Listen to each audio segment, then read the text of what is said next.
क्या अमेरिका सच में ईरान से पूरा स्ट्रेट ऑफ हॉर्मुज छीन सकता है? क्या सिर्फ मिसाइलें दागकर दुनिया का सबसे अहम तेल का रास्ता कब्जे में लिया जा सकता है, या फिर पर्दे के पीछे कुछ और ही तैयारी चल रही है जिसके बारे में अभी तक किसी को कोई खबर नहीं थी? एक चौंकाने वाली रिपोर्ट ने अब वो आंकड़े उजागर कर दिए जिससे अमेरिका की असली रणनीति की पोल खुल गई। आइए जानते हैं क्या है पूरा मामला।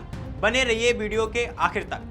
नमस्कार, मेरा नाम है फैसल और आप देख रहे हैं the Hindi top. Straight of Hormuz को लेकर अमेरिका और ईरान के बीच तनाव लगातार बढ़ता जा रहा है और यह वही समुद्री रास्ता है जिससे दुनिया भर का सबसे बड़ा तेल का व्यापार होता है और इसे दुनिया की सबसे रणनीतिक जगहों में से एक माना जाता है। अब सवाल यह है कि अगर अमेरिका इस इलाके से ईरान का असर पूरी तरह खत्म करना चाहे तो उसे कितनी बड़ी सैन्य ताकत झोंकनी होगी। वॉल स्ट्रीट जर्नल की एक रिपोर्ट ने इस सवाल का जवाब तलाशने की कोशिश की है और नतीजे बताते हैं यह काम इतना आसान नहीं है जितना ट्रंप सोच रहे हैं। सबसे बड़ी बात जो इस रिपोर्ट में साफ कही गई है वो यह है कि सिर्फ हवाई हमलों या मिसाइल स्ट्राइक से हॉर्मुज को पूरी तरह सुरक्षित नहीं बनाया जा सकता। दरअसल कुछ दिन पहले अमेरिकी राष्ट्रपति डोनाल्ड ट्रंप ने दावा किया था कि स्ट्रेट ऑफ हॉर्मुज पूरी तरह खुला है और अमेरिका के नियंत्रण में है, लेकिन जब असली आंकड़े देखें तो तस्वीर बिल्कुल अलग दिखती है।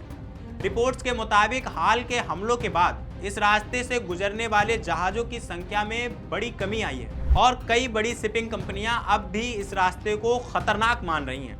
यानी ज़मीनी हकीकत ट्रंप के दावे के बिल्कुल विपरीत नजर आती है।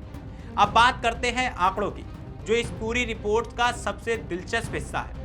रिपोर्ट्स के मुताबिक पेंटागन यानी अमेरिकी रक्षा विभाग मिडिल ईस्ट में 10,000 अतिरिक्त ज़मीनी सैनिक भेजने पर विचार कर रहा है। इसके अलावा करीब 5,000 मरीन सैनिक और 82वीं एयरबोर्न डिवीजन के 2,000 पैरा ट्रूपर्स पहले से ही इस इलाके में तैनात किए जा चुके हैं। अगर इन सारे आंकड़ों को जोड़ दिया जाए तो अमेरिका के पास ईरान की सीमा के करीब 17,000 से ज़्यादा सैनिक मौजूद हो सकते हैं। सोचिए, 17,000 सैनिक, यह अपने आप में एक बहुत बड़ी फौज है।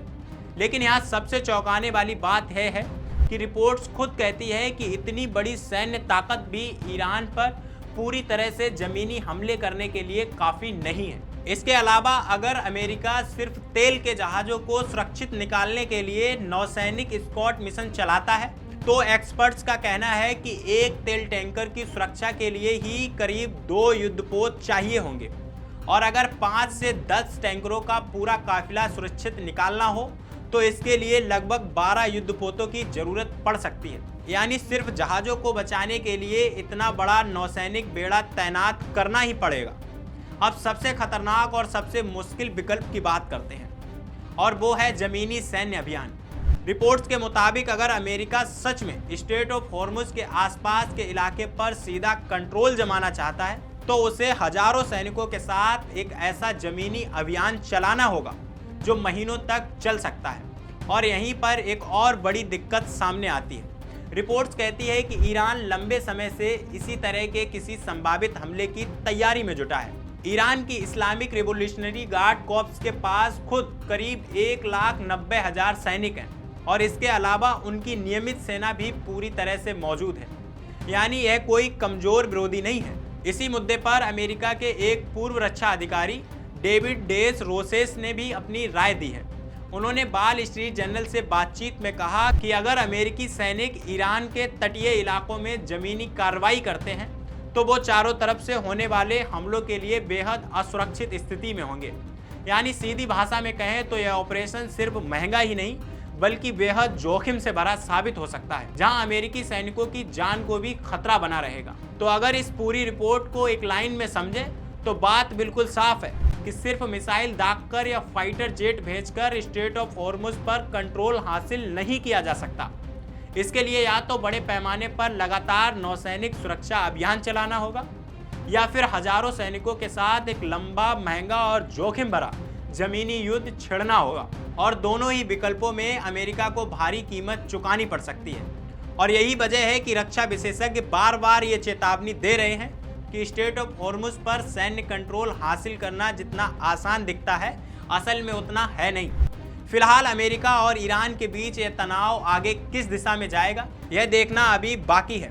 लेकिन इतना तय है कि अगर हालात और बिगड़े तो इसका सीधा असर पूरी दुनिया के तेल बाजार और वैश्विक व्यापार पर पड़ेगा। आप इस पूरे मामले को कैसे देखते हैं? क्या अमेरिका को इतना बड़ा जोखिम उठाना चाहिए?